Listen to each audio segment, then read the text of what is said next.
नमस्कार, विमलच्या किचनमध्ये तुमचं सर्वांचं खूप खूप स्वागत आहे। आज मी पोह्याचा चिवडा बनवलेला आहे। बघा किती छान दिसते प्लेट, एवढा खमंग झालाय ना। तर हा एवढा खमंग वास सुटला होता चिवडा बनवताना। आता मी त्याचा मसाला बनवून घेत आहे। धने, जिरे आणि बडीशेप टाकल्यात आणि इथं 10-15 ते 20 एक काळी मिरी टाकणार आहे। हे आम्ही घरच्या घरीच मसाला बनवत आहे। डाळवं, शेंगदाणे, काजू, बदाम, खोबरं पातळ केलेले, मनुके, कढीपत्ता, मिरची आणि 1 चम्मच लसूण ठेचून घेतलेला आहे। आता हे पातळ पोहे आहेत, ह्याला मी चाळून घेणार आहे। एक वेळ चाळणीतून कधी काढायचं, पोहे असो किंवा चिवडा असो। आपण जी लाह्याचा चिवडा करतो ना, त्याला पण असंच चाळून घ्यायचं। बुडाला काय जाड असलं तर ती निघते, कसपट काढी। कढई ठेवली आहे मी गॅसवर आणि गॅस चालू केला आहे। एक बाउल ह्याच्यात पोहे टाकून घ्यायचे आहेत आणि मीडियम गॅसवर सतत हलवत राहायचं आहे 2 चम्मचनं। व्यवस्थिशीर हलवून आपणाला एकदम असं दाबलं तर एकदम कडक चुरा व्हायला पाहिजे पोहे। असं मी सारे पोहे भाजून घेतले। तर आता इथं तेल गरम झालेलं आहे। शेंगदाणे मीडियम गॅसवरच आपणाला भाजून घ्यायचे आहेत, असे तेलात तळून घ्यायचे आहेत।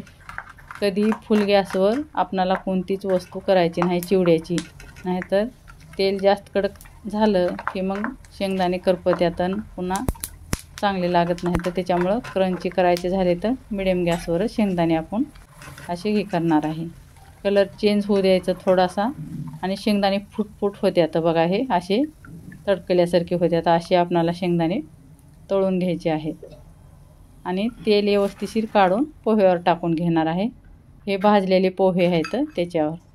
खोबरंही तसंच आपणाला मीडियम गॅसवरच भाजून घ्यायचं आहे।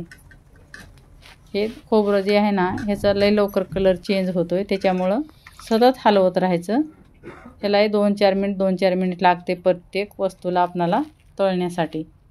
आता हे असेच मी काढून घेते।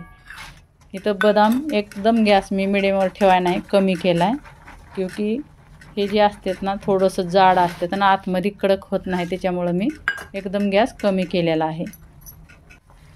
1 मिनिट असंच हलवत राहिले। नंतर मी काजू टाकले, तर त्याला पण मी हे पूर्ण हे करायला आपणाला लागते थोडासा टाईम, पण थोडंसं टाईम घेतला तर काय हरकत नाही, पण खाताना एकदम व्यवस्थिशीर क्रंची लागते, बिलकुल नरम लागत नाही।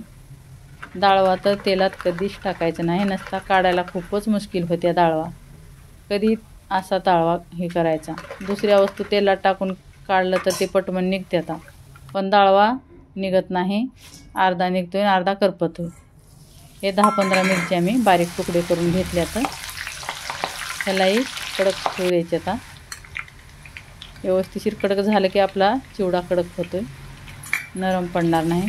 1 चम्मच ठेचलेला लसूण टाकून घेतले। इथं जेवढं आपण ही मिरची, कढीपत्ता, लसूण कडक भाजलं का आपला चिवडा जे आहे ते नरम पडणार नाही।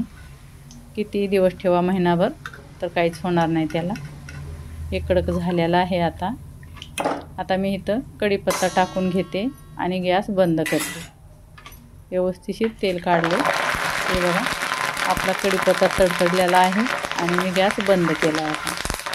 आता आपलं तेल गरम आहे, त्याच्यामुळं हे कढीपत्ता व्यवस्थिशीर कडक होतोय। 1 मिनिटासाठी तसंच मी मध्ये ठेवलं होतं तेलात, एकदम कडक झालं पत्ता तोडून बघितले तर। हळद, लाल मिरची पावडर, काळं नमक, हे लिंबूचं सत्व आहे, हे आपण टाकणार आहे। हे 2 चम्मच साखर, नमक आणि चाट मसाला 2 चम्मच घेतला आहे।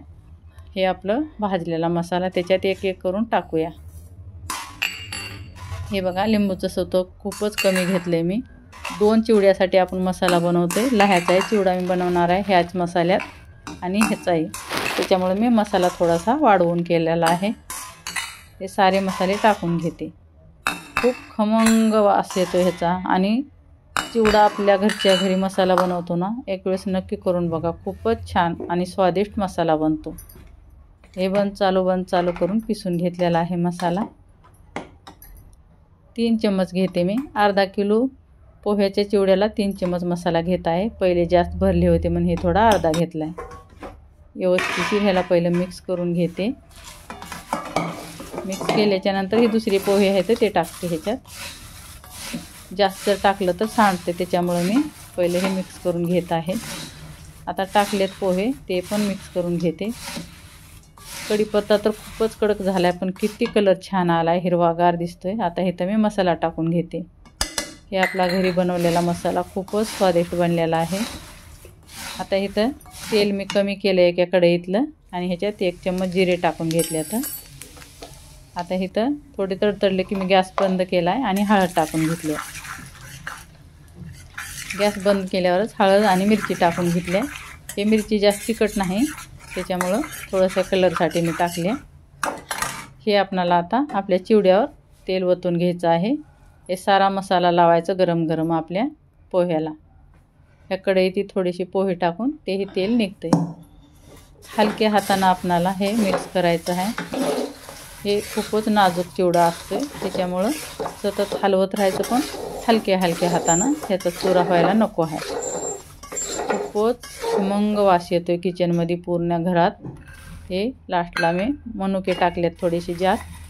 मी जास्त इथं साखरेचा वापर केला नाही. कसा वाटला व्हिडिओ कमेंटमध्ये नक्की सांगा. व्हिडिओ पसंत आला असला तर लाईक, शेअर आणि सबस्क्राईब जरूर करा.